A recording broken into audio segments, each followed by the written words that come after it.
Meus queridos, eu quero convidá-los a abrir a sua Bíblia e a refletir junto comigo na carta de Paulo aos Romanos, capítulo 16, o verso de número 10. Apenas a parte A do verso 10 é o texto para a nossa reflexão nesta manhã.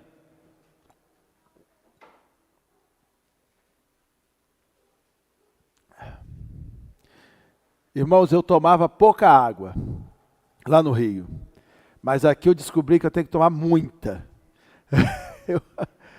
Eu acordei com um bolo aqui ontem na garganta e descobri que é falta de água. Tem que beber bastante água. Aí a água dá um alíviozinho, mas eu estou tomando água como nunca tomei antes. Mas vamos lá, irmãos. Romanos 16, verso 10. Saudações a Apeles, um irmão que tem dado muitas provas da sua fé em Cristo. Em outras versões, nas mais antigas, está escrito assim: saudai a Apeles, aprovado em Cristo. Não está escrito isso?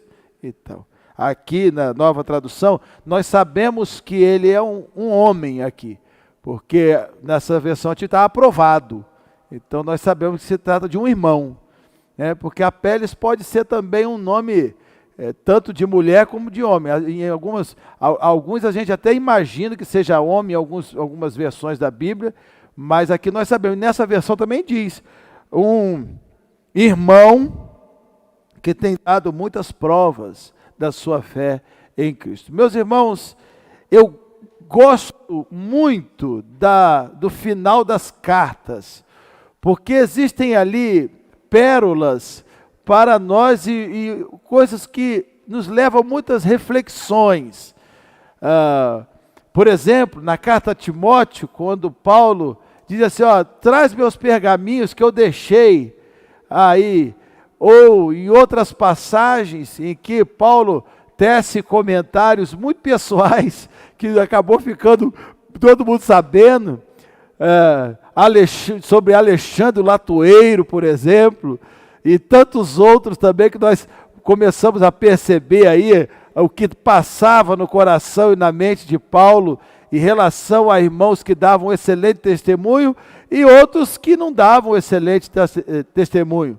Himeneu, que também resistiu muito às nossas palavras, e tantos outros. Esses finais das cartas geralmente têm que são considerações pessoais, são muito interessantes para nós. O final da carta aos Romanos, por exemplo, é interessantíssimo, porque eles vão fazendo uma série, Paulo e Tércio e Silvano, que são ali aqueles que preparam essa carta, especialmente o pensamento é de Paulo, mas quem escreve a carta é Tércio, que escreve a carta. Paulo usava de um amanuense. Amanuense era aquele que escrevia enquanto o apóstolo ditava. Escreve aí. E ele ia escrevendo. Tércio é que escreve a carta aos Romanos. E ele vai mandando, manda lembrança para fulano, manda lembrança, igual a gente faz, né? Nós não fazemos isso? Manda lembrança para não sei quem, manda lembrança. Ontem foi interessante lá no Congresso dos Homens, porque o pessoal nosso, e fulano, como é que está? De outra igreja, lá em outra cidade, e fulano, como é que está? Fulano está bem, manda lembrança para fulano, e assim, aquela interação gostosa de pessoas queridas e amadas que não vemos há muito tempo. E aqui Paulo faz a mesma coisa. Ele lembra de um irmão chamado Apeles. Esse final da carta aos Romanos, quem tem interesse aí de colocar nome bíblico nos filhos, tem muitos nomes bonitos aqui. Trifena, Trifosa. Se você quiser botar nome bíblico, você pode botar, tem um monte aqui para você escolher à vontade, que você... Ampliato, Herodião, e por aí vai. Se você quiser escolher, fica à vontade. Dentre os nomes, olha, um nome bom para você colocar, Apeles. Olha só, vem cá, Apeles. Imagina só, você colocar o nome do filho de Apeles. Dá processo, no final, quando tiver 18 anos, e vai querer trocar esse nome. Mas, irmãos, se for pela história, olha aí, Júlio e Mateus, vai pensando, nome bíblico para vocês aí. Mas, irmãos, Apeles, pela sua história, é uma história bonita, porque nós só conhecemos ele desse versículo. Mas olha que versículo maravilhoso. Nas versões antigas, por exemplo, saudai a Apeles, aprovado em Cristo. Nessa versão aqui, está escrito, envie saudações a Apeles, um homem que tem por muitas provas, um homem que tem sido aprovado, tem dado muitas provas da sua fé em Cristo. Irmãos, que coisa boa seria que as pessoas falassem isso da gente. Saudai o pastor Alonso, alguém que tem dado muitas provas da sua fé em Cristo. Saudai o irmão Benjamin, aquele que tem dado muitas provas da sua fé em Cristo. Irmãos, toda pessoa aprovada, porém, ela é uma pessoa que foi provada antes. Ninguém é aprovado sem que antes tenha dado realmente muitas provas, sem que antes tenha passado por provas. Ninguém na vida cristã, aliás, em toda a área da vida, mas especialmente aqui na vida cristã, é alguém aprovado sem ter passado por provas importantes da vida cristã. Nós passamos por provas. Nós passamos porque essas provas são degraus no nosso crescimento espiritual.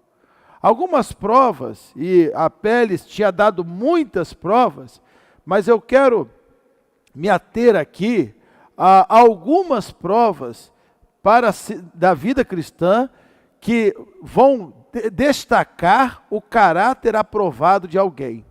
Primeiro, a prova do tempo. Irmãos, a Bíblia condena as pessoas de ânimo dobre. Aquele que uma hora está animado, outra hora está desanimado. Mas ao contrário, aquele que é constante naquilo que faz, e na vida cristã principalmente, porque a vida cristã, já dizia John Stott, ela não é uma corrida de 100 metros, mas a vida cristã é uma maratona, em que você precisa cada dia buscar e se alimentar e ir mantendo o ritmo da vida cristã. O teste do tempo é uma das grandes provas da vida cristã. E Deus fala conosco através do tempo. Não é sem razão que o Salmo 19, ele diz, um dia discursa outro dia, e uma noite revela conhecimento a outra noite, não há linguagem, não há palavras, e deles não se ouve nenhum som, todavia por toda a terra se faz ouvir a sua voz. Então Deus vai falando conosco através do tempo, mas o tempo é uma grande prova da nossa fidelidade a Deus. Quantos irmãos jovens começam a sua vida cristã lá 8, 10 anos, embaixadores do rei, por sinal hoje começa a nossa embaixada, recomeça, né? A nossa embaixada hoje, às 6 da tarde, né? A nossa embaixada. Mas muitos meninos ali começam, meninas, as mensageiras do rei, começam e fazem o compromisso, esforçar-me por uma vida digna de um embaixador do rei, guardar meus lábios da mentira, da impureza e de tomar o nome de Deus em vão, conservar meu corpo limpo e pronto para o serviço, estudar a vida de grandes embaixadores do rei, na palavra de Deus e nos livros missionários, dar tudo o que puder para o sustento de missões e, pelo meu trabalho, ajudar a estabelecer o reino de Deus na terra. No final, ainda bota a mão no peito e diz, prometo ser leal a Jesus Cristo, viver para Ele, servi-lo sempre, terei uma vida pura, direi sempre a verdade, corrigirei os meus erros, seguirei a Cristo Rei. E termina assim, ó, se assim não for, para que nasci? E os meninos estão lá. Aí vai para a faculdade. Chega na faculdade, ele esqueceu de tudo aquilo ali. Quantos irmãos se afastaram do Evangelho depois que foram para a faculdade? Quantos se afastaram da vida cristã, eram jovens, abraçavam a causa do Mestre, entregavam folheto, falavam de Jesus. Quando os pastores faziam apelo, ia à frente chorando, mas chegaram ali depois e logo tão cedo, um professor, alguém influenciou a sua vida de tal maneira que ele esqueceu tudo aquilo que Jesus ensinara a ele durante todo aquele tempo. Quantos irmãos, enquanto solteiros, eram firmes na palavra de Deus, eram firmes nos trabalhos da igreja, aí casaram, se acomodaram, e aí hoje vem na igreja um domingo, falta 5, aí depois no outro vem domingo à noite, aí domingo o culto começa às 7 horas, chega às 8h40, o pastor já está na porta cumprimentando todo mundo lá, e é a hora que chega na igreja. Conheci um irmão, que ele tinha o apelido de Amém, o apelido dele, Amém, porque ele sempre chegava atrasado em tudo, e ele chegava atrasado, porque acomodado, ficava acomodado, não tinha horário, e ficava acomodado aquilo ali, o apelido dele era Amém, porque ele só chegava na hora do Amém, na hora que encerrava, o apelido dele era Amém, e ficou conhecido, e até hoje ele é conhecido, e ele não liga não, as pessoas pegam, tudo bem, Amém, e ele ri, porque se acomodou àquele tipo de situação. O teste do tempo, irmãos, é um teste importante para mostrar se nós somos aprovados ou reprovados. O teste da constância é um teste grande e pesado. Tem gente que pensa, irmãos, que a vida cristã as provas da vida cristã são aquelas que produzem sofrimento. Eu estou doente, Deus está me provando. Estou quebrado, Deus está me provando. Não, o teste do tempo, irmãos, a prova do tempo é uma prova grande da vida cristã. O teste da constância é um teste grande da vida cristã, de estarmos focados na nossa vida cristã, estarmos focados. É fácil você deixar de ler a Bíblia, a coisa mais fácil do mundo é deixar de ler a Bíblia, coisa mais fácil do mundo é deixar de orar, é coisa fácil de fazer. Irmãos, não pense assim, o pastor, ele lê a Bíblia tranquilamente todos os dias. Não, irmãos, eu também sou um ser humano, para mim também é um esforço ler a Bíblia todos os dias, orar todos os dias, é também um esforço, é também, irmãos, e eu digo para os irmãos, que do ponto de vista humano, eu diria que é até pior muitas vezes, porque nós adquirimos conhecimento bíblico ao longo do tempo, então isso é pior, sabe por quê, irmãos? Porque já que você sabe, você acha que você não precisa ler de novo.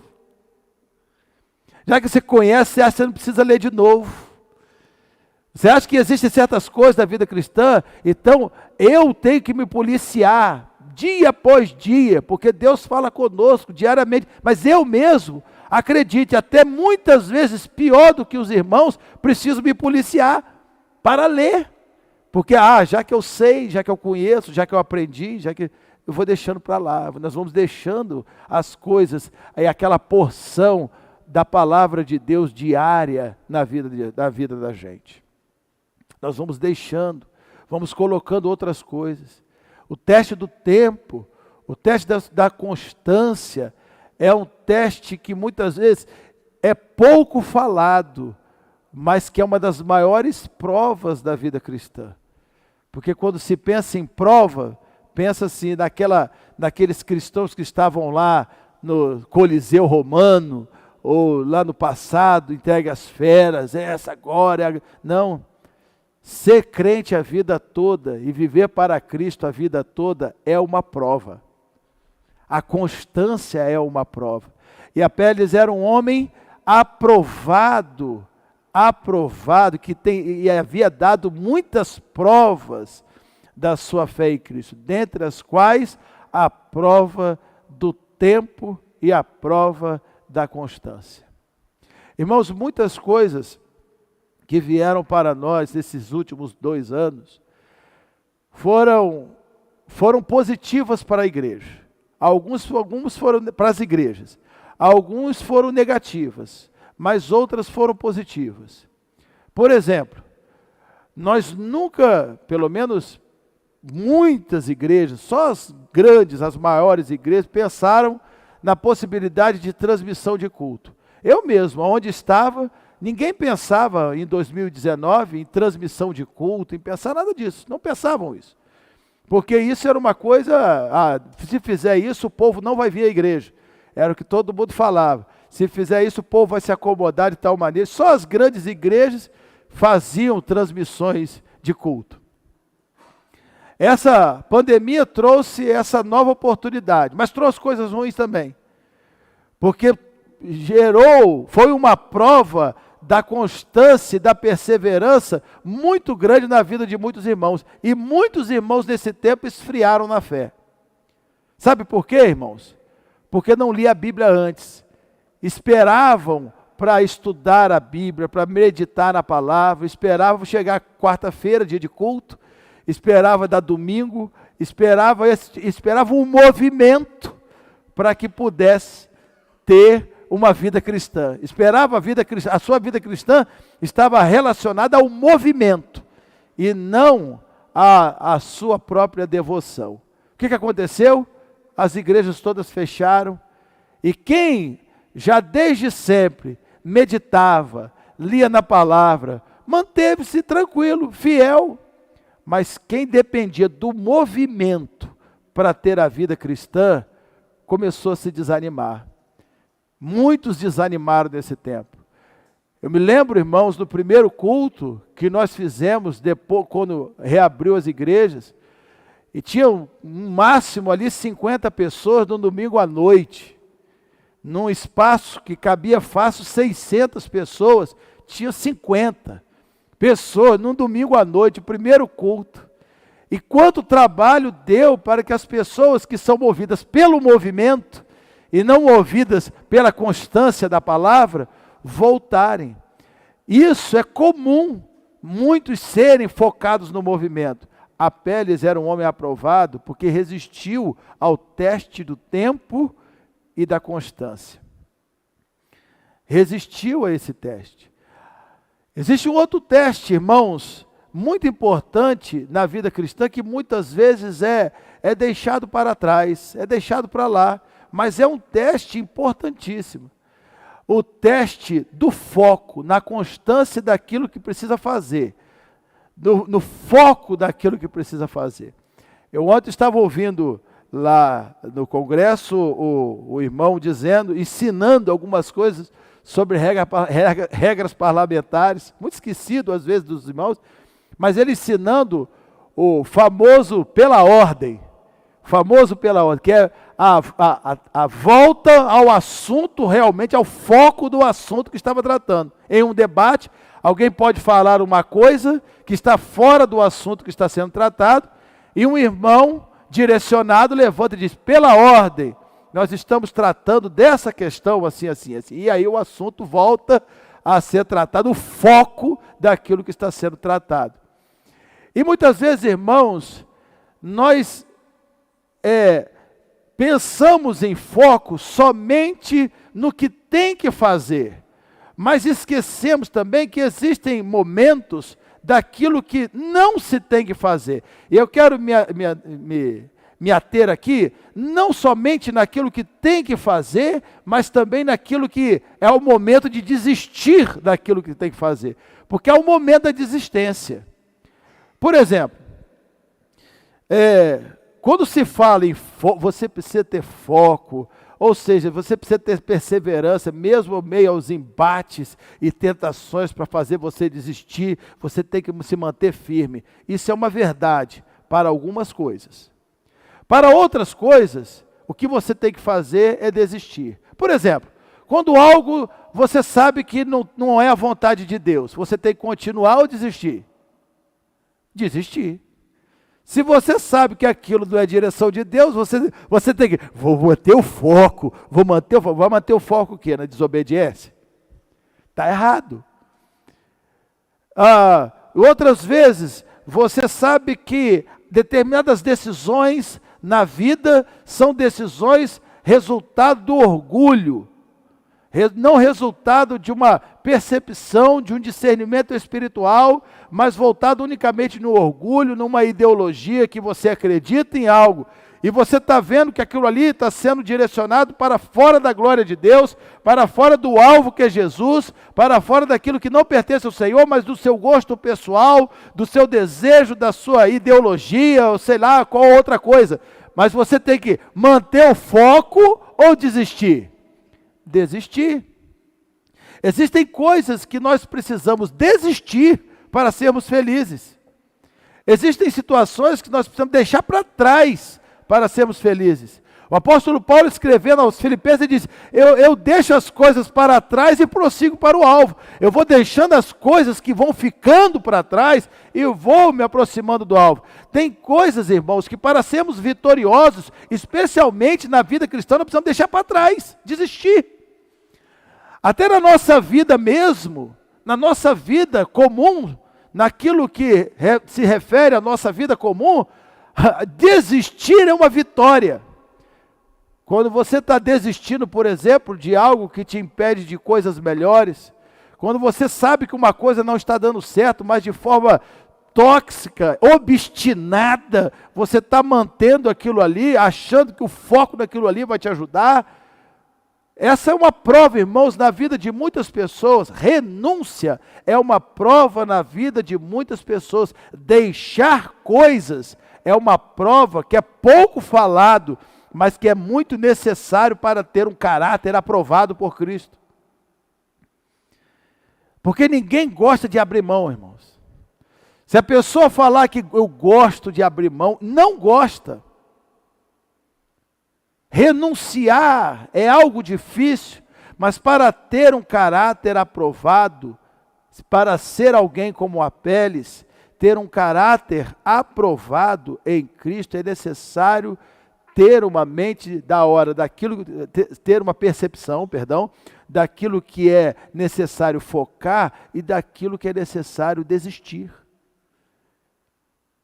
Tudo aquilo que impede com que sirvamos ao Senhor com alegria, contentamento, que sirvamos ao Senhor com paz do coração, essas coisas devem ser deixadas para trás, conquanto que a gente pode gostar muito daquilo.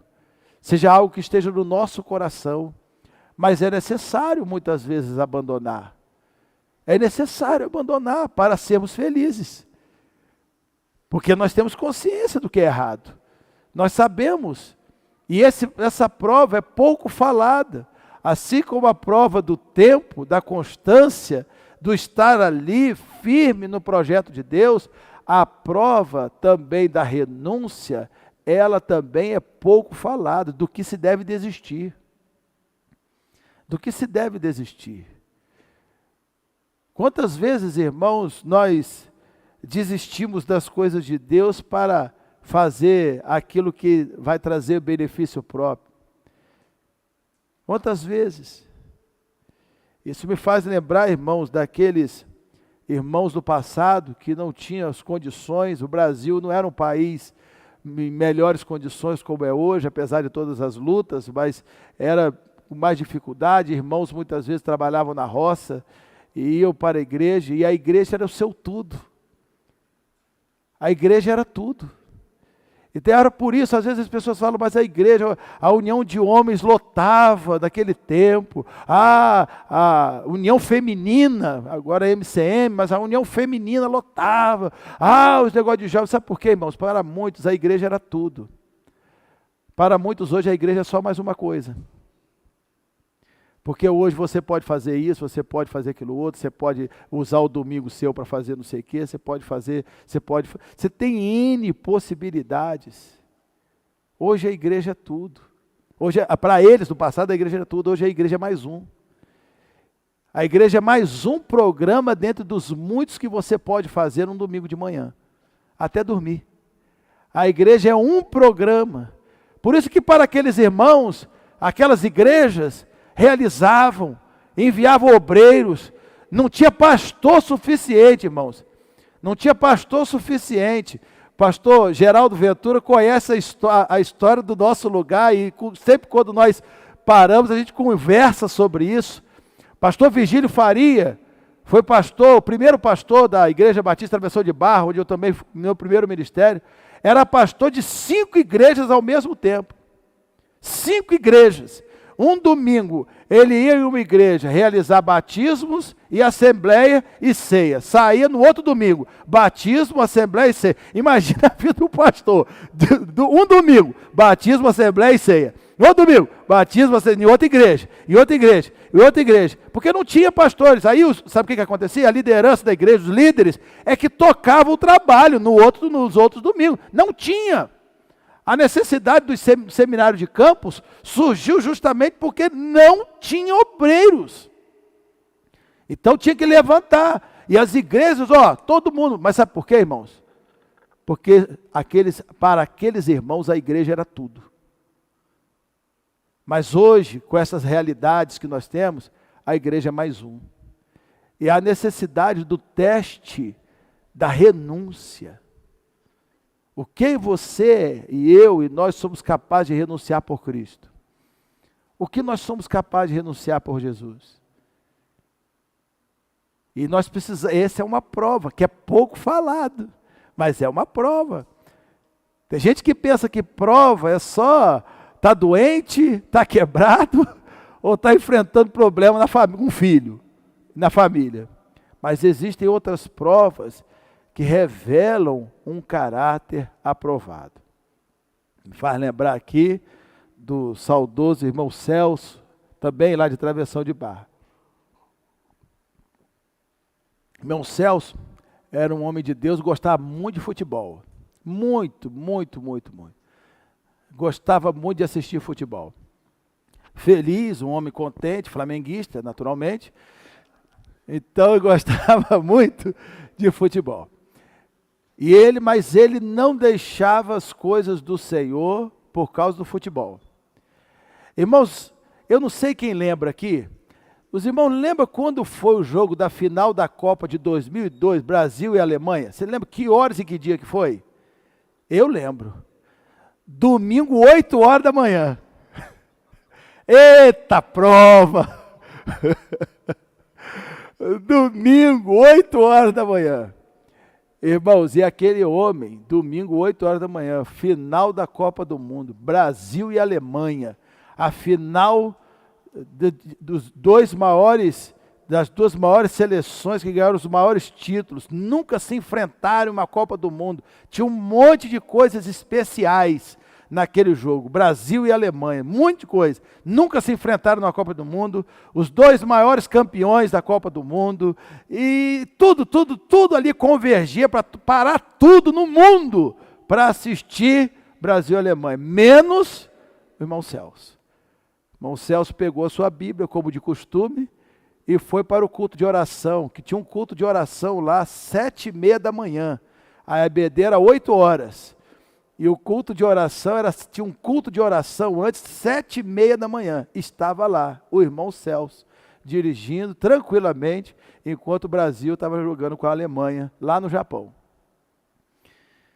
Meus irmãos, são essas coisas que ao longo dos anos vão demonstrando o caráter de Apeles, aprovado em Cristo. O caráter aprovado, a renúncia, o tempo, a constância, as coisas que nós vamos desistindo, as coisas que precisam ser deixadas para trás, aquilo que é necessário desistir, daquilo que é para aquilo que é importante, para aquilo que é necessário ter foco, pensar, para aquilo que é necessário ser feliz. Apeles era um homem aprovado, aí sim, também, pelas provas do dia a dia. Essas que nós falamos, além do tempo, e além das circunstâncias, e além da prova da renúncia. Ele foi um homem aprovado porque foi provado. Todo crente vai ser provado uma vez na vida, irmãos. Pelo menos uma vez, alguns várias. Em algum momento da nossa vida, a nossa fé vai ser questionada. Em algum momento da nossa vida, aquilo que se constitui valor pode ser perdido.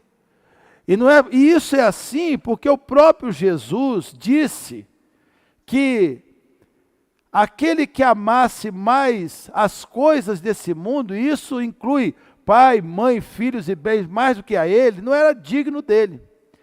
E a nossa prova consiste, as provas da vida cristã, consiste justamente em colocar em questionamento se essas coisas são mais importantes do que ele na nossa vida. Parece duras as palavras de Jesus quando diz, se alguém amar mais seu pai e sua mãe do que a mim, não é digno de mim. Parece duro a um primeiro olhar, essas palavras parecem duras para nós. Porque quem não ama seu pai, pessoas normais, quem não ama sua mãe, quem não ama seus filhos, gente normal ama os seus filhos e é capaz até mesmo de dar a vida por eles. Mas Jesus diz, quem amar mais eles do que a mim, não é digno de mim. Ora, Jesus está falando de sentido da vida. Se o sentido da sua vida for seus bens, realmente, quando esses faltarem, você não vai ter mais sentido. Mas agora ninguém muito faz isso não, mas antigamente tinha muito isso, a pessoa falia, se matava. Sabe por quê, irmãos? Porque o sentido da vida estava nos seus bens. Eles perderam, não tem sentido. Quantas pessoas, irmãos, dizem diante do corpo de um filho, que deve ser a dor mais cruel que pode existir na vida de um pai, na vida de uma mãe, mas dizem, eu não tenho mais sentido para viver. E isso diz respeito àquilo que Jesus falou, é verdade. Se alguém colocou o sentido da sua vida no seu filho e na sua filha, e não pensou como o salmista que diz que os filhos são como flechas na mão do arqueiro, nós não precisamos temer, eles são a extensão da gente. O que nós precisamos não é cortar asas, mas orientar voo, fazer com que eles sejam maiores do que nós, mas saber que eles não são nossos. Então, quando isso tira o sentido, quando se perde, esses pais realmente dizem, eu não tenho sentido mais, eu perdi o sentido, e é por isso que Jesus falou, que se alguém amar mais seu filho do que a mim, não é digno de mim, porque o sentido da sua vida não vai estar em mim, mas no seu filho, na sua filha. Pai, é evidente que no curso natural da vida, todos nós esperamos o dia mau, o dia em que vamos sepultar os nossos pais. No curso natural da vida é assim, às vezes não acontece. Com isso, os pais, infelizmente, muitas vezes sepultam seus filhos. Mas no curso natural da vida, os filhos, o dia mau chega, o dia em que nós vamos sepultar os nossos pais, a quem amamos muito. E muitos ali, filhos, muitas vezes filhos que dão trabalho, os filhos muitas vezes que mais choram foram os que mais deram trabalho. E diz, eu perdi o sentido da minha vida. E é por isso que Jesus fala. Existem provas realmente na vida da gente, mas quando o sentido da nossa vida não está na prova, mas no objeto da prova, mas o sentido da nossa vida está em Cristo, nós vamos ter o caráter aprovado de Jesus na vida da gente. Você vai ser o melhor filho, porque você ama Jesus, mais do que você ama seus pais. Você vai ser o melhor filho do mundo, porque você ama Jesus, o filho perfeito. Se você for o pai, você vai amar o seu filho, mas se você amar mais Jesus do que seu filho, você vai ser os pais perfeitos, será o pai, a mãe perfeito, porque você ama aquele que tem um relacionamento perfeito, o pai e o filho, no contexto da Trindade. Se você ama a Jesus mais do que a seus bens, você sabe que Deus conferiu você inteligência e bens suficientes para avançar, para que a obra de Deus avance, para você ser generoso em obras e ações e palavras, porque o seu sentido está em Jesus e não naquilo que você tem. É esse o contexto da vida, das provações. Se nós focarmos em Cristo, as provações são secundárias. Mesmo que sejam provações dificílimas, como a provação do tempo, como a provação das circunstâncias, como a provação da renúncia, como a provação das coisas que acontecem, das circunstâncias que acontecem na vida da gente. Meus queridos, esse versículo é um versículo bonito para ser colocado na lápide de alguém. Eu acho bonito, seria bonito. Pastor Alonso Colares, aprovado em Cristo. Que coisa bonita, né? Seria bonito para colocar, mas é mais bonito ainda para viver. Colocar isso numa lápide pode ser verdade, mas também pode ser mentira de acordo com a vida. Isso me faz lembrar de uma lápide que eu vi uma vez, de um marido que escreveu para a sua esposa. Escreveu para a sua esposa? Não, escreveu na lápide, né? Sua esposa estava ali enterrada e disse assim: quem conheceu esta mulher sabe que ela foi a melhor mulher do mundo. Está lá no lápide, lá no cemitério em Campos. Quem conheceu, eu não sei se ele era um bom marido, porque tem muita gente que escreve isso depois, né? Escreve isso depois, de remorso. Eu não sei se ele era bom antes. Eu não sei se ela poderia escrever isso na lápide dele. Quem conheceu ele sabe que ele era um bom marido. Mas, meus irmãos, mais do que ser uma placa, nós devemos ser como Apeles, aprovado em Cristo. Sermos obreiros aprovados em Jesus. Nós não sabemos mais nada sobre ele, mas o que sabemos é suficiente. Ninguém sabe o que Apeles trabalhava, ninguém aqui sabe quem era a mãe de Apeles, ninguém sabe quem era o filho de Apeles, ninguém viu Apeles realizar um grande milagre, ninguém disse, como disse para Paulo, e o Senhor, através das mãos de Paulo, realizava milagres extraordinários.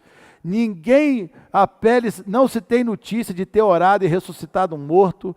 Ninguém, Apeles não andou sobre as águas, Apeles não abriu o mar vermelho, mas o que nós sabemos de Apeles é suficiente para admirarmos esse nosso irmão. Ele era um homem aprovado em Cristo. E assim nós devemos ser também, irmãos. Ainda que as pessoas, no futuro, poucas pessoas saibam de coisas que nós fizemos. Ainda que não façamos coisas grandiosas do ponto de vista da humanidade, mas se as pessoas souberem de nós como pessoas aprovadas em Cristo, isso é o que interessa. Isso é o que interessa para nós. Devemos, portanto, sermos obreiros aprovados como Apeles.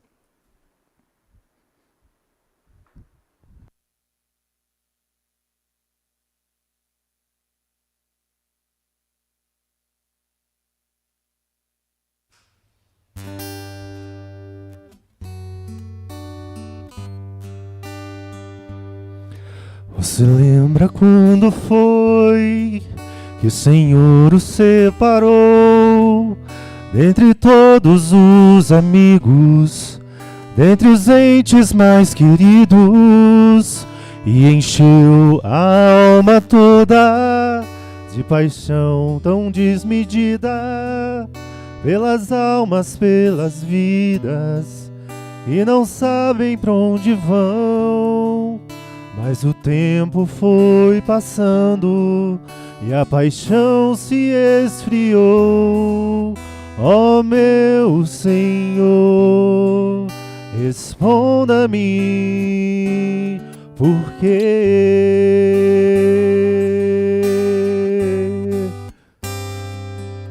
Você lembra quando foi que o Senhor o separou dentre todos os amigos, dentre os entes mais queridos, e encheu a alma toda de paixão tão desmedida pelas almas, pelas vidas, e não sabem para onde vão. Mas o tempo foi passando e a paixão se esfriou. Ó meu Senhor, responda-me, por quê? Você precisa ser obreiro aprovado. e não será acusado por ninguém, e andar como meu filho andou, e amar com genuíno amor que eu lhe dei. Mas se me buscar na palavra, de coração na palavra, eu dou-lhe minha palavra, me achará e aprovado será.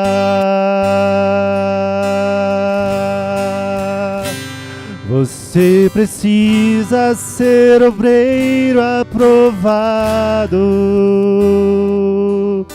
e não será acusado por ninguém, e andar como meu filho andou, e amar com o genuíno amor que eu lhe dei. Mas se me buscar na palavra, de coração na palavra,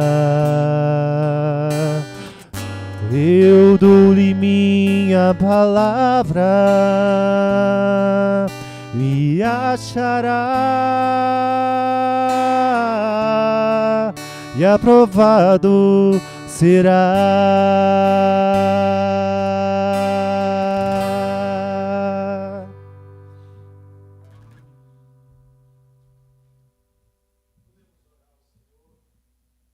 Podemos orar ao Senhor e pedir ao nosso Deus que multipliquem os apeles nas igrejas, não para realizarem tão somente grandes coisas, mas igual a Ele, termos um caráter aprovado por Cristo, termos a mente aprovada nos testes difíceis.